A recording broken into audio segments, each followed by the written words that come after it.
ఒక person investment ఎక్కడ చేస్తే బాగుంటది సార్, చెప్పండి కొంచెం. అంటే ఓకే, మీరు అడిగిన క్వశ్చన్ బాగుంది. అసలు యాక్చువల్గా ఏంటంటే ఏ పర్సన్ అయినా కూడా, ఏ ఫ్యామిలీ పర్సన్ అయినా, రిచ్ పర్సన్ అయినా, పూర్ పర్సన్ అయినా కూడా ఫస్ట్ ఇన్వెస్ట్మెంట్ చేయాల్సింది హెల్త్ ఇన్సూరెన్స్.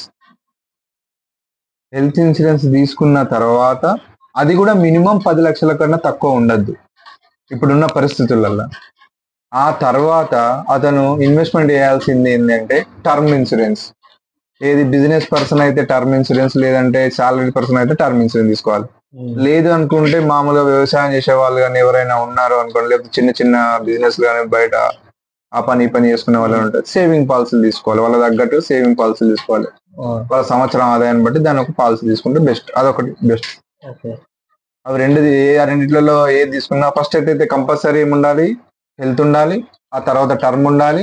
టర్మ్ రాని వాళ్ళకి సేవింగ్ పాలసీ అనేది కంపల్సరీ ఉండాలి. ప్రతి ఒక్కరు చేయాల్సిన పని ఇదే. ఆ టర్మ్ పాలసీ అనేది ఎవరైనా కూడా యాక్సిస్ మ్యాక్స్ లైఫ్ లో తీసుకోండి. క్లెయిమ్ సెటిల్మెంట్ రేషియో అనేది నెంబర్ 1 లో ఉంది, 99.70 ఉంది. ఇప్పుడున్న ఇన్సూరెన్స్ కంపెనీలో కన్నా చాలా బాగుంది. అదొకటి మాత్రం పక్కా గుర్తు పెట్టుకోండి. ఎవరైనా ఉంటే, మీకు తెలిసిన వాళ్ళు ఉంటే యాక్సిస్ మ్యాక్స్ లైఫ్ లోనే మీరు పాలసీ తీసుకోవడానికి ట్రై చేయండి. దానివల్ల బెనిఫిట్స్ అనేవి బాగున్నాయి. తక్కువ ప్రీమియంలో ఎక్కువ మనకు లాభాలు ఉన్నాయి. ఓకే, అట్లా బాగున్నాయి. ఓకే.